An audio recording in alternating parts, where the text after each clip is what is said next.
Hey guys, JamesMCD Reviews here. Welcome to another TV log, and today we're going to be talking about Secret Invasion. This is the newest Marvel Disney Plus show and the newest entry in the MCU's fifth phase. It's been a hot minute since we've had a Marvel Disney Plus show, so let's see if they've gotten any better or if they're still She-Hulk.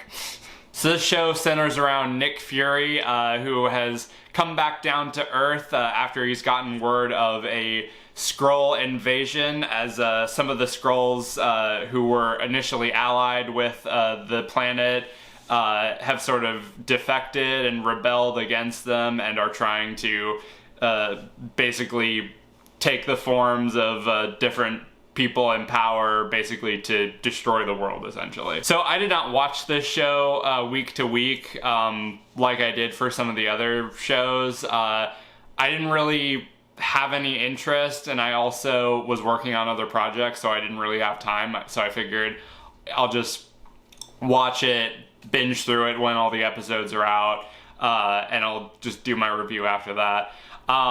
And as the weeks went on, I kept hearing things about it, like, pretty glowingly positively at first. At first I thought, like, I heard people saying, like, oh, the MCU is back, this is a really good show.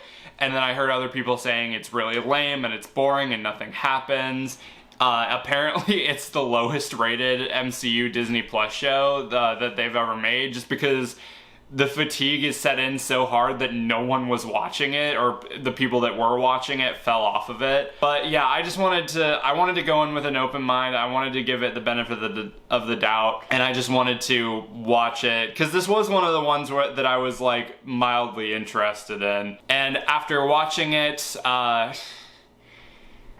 I'm so sorry, but this one sucked. I gave that like cheeky little She-Hulk jab at the beginning of the intro, but I kind of feel like I owe She-Hulk an apology, because while that show was bad and poorly written and poorly executed and not funny, at least stuff happened. Even though it wasn't very good, like, it still kept your attention for better or worse. Whereas this, it's amazing to me how you can go 6 episodes with nothing happening. It is a very, like, exposition heavy, very talky show of, like, strategizing and planning and a lot of, like, backstory and, like, discussing, like, who's a Skrull and who's for the Skrulls and everything like that. And I mean, you know, sometimes things like that can work. Like, just comparing it to stuff that I've, like, seen recently. Like, we just watched Oppenheimer a few weeks ago, if you would have seen my video. And that was a very talky and explainy movie as well. But, like, that one, it at least kept you invested. It kept you interested in what was going on, and it built up to something. Whereas here, it keeps making you think it's building up to something, but when it does finally, like, get there, not only is it a letdown, but you don't ever find yourself getting invested in what is going on. Nothing really feels like it matters, if that makes any sense. Or at the very least, they don't really get you to believe that any of this stuff, like, matters. Like, why is Nick Fury coming down? Why is it, like, such a problem that the Skrulls are defecting? Like, because. On top of that, just from, like, a writing perspective, the show does a lot of really, really stupid things. Like, some of the characters make just blatantly really dumb decisions. Like, there are certain characters, like, get killed for really dumb reasons that just don't feel, like, natural. There's also a lot of things that the show tries to, like, retcon in, like a lot of Nick Fury's backstory. Like, it does show him sort of trying to build a connection with the Skrulls, and the main, like, sort of catalyst is for why the Skrulls are defecting are that, you know, he made a promise to them that he would find them a home, and then, you know, he went back on his word, or he was taking too long, and so they figured, well, we'll just fuck with the planet, so as a way to get back at him. But, like, a lot of that stuff just seemed, like, really forced in. Like, his Skrull wife, who was only introduced, like, in this show, and you never once buy their chemistry at all. Talos's daughter, Ben Mendelsohn's character, he has a daughter who is played by Emilia Clarke, and her whole, like, character is just, like,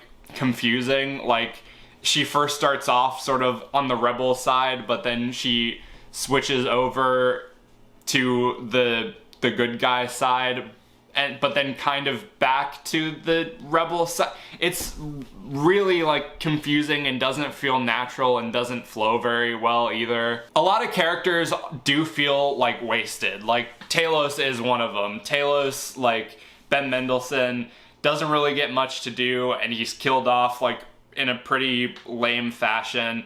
Maria Hill is fridged in the first episode, which I know pissed a lot of people off. And above all else, the show is just boring. Like I said, nothing happens for 6 episodes, like until the finale, and the finale is just really stupid and cheap and cheesy looking. But it's just, even with some of the worst of these shows, like something kept me coming back. Like Miss Marvel, like something always kept me coming back, even as the show was like consistently declining. Something always kept me coming back. She-Hulk, as bad as it was, something like always kept me coming back. I was always like, well, I gotta see how this train wreck ends.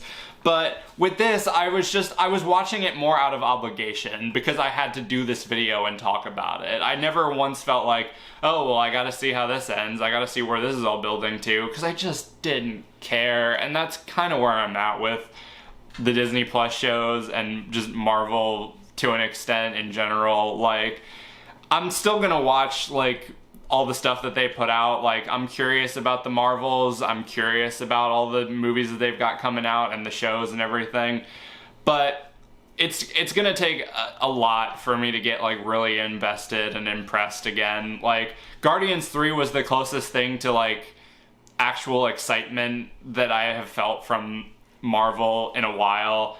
Even then, it wasn't like flawless, but still, it's better than a lot of the stuff that they've been putting out recently. And as far as the Disney Plus shows go, like, I mean, I know Bob Iger has said that they're taking a step back. I know Kevin Feige has said that they're slowing down a bit to work on their quality control. I mean, we've still got Loki season 2 coming in October, which I feel like for me, that's the last straw, because if Loki was such a good show, and I feel like the Disney Plus shows peaked at Loki, that if season 2 sucks, then that's kind of it. That's game over for me. I'll still watch them, I'll still review them, but I'll just accept the fact that they're not going to be the same amount of quality that they were or could be. But I've been ranting and rambling for so long there now. Is there literally any redeeming qualities about Secret Invasion?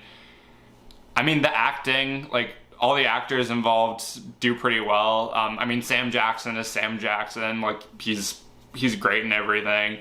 Talos, as much as they waste his character, like, he has some good moments with Fury, some really good emotional moments.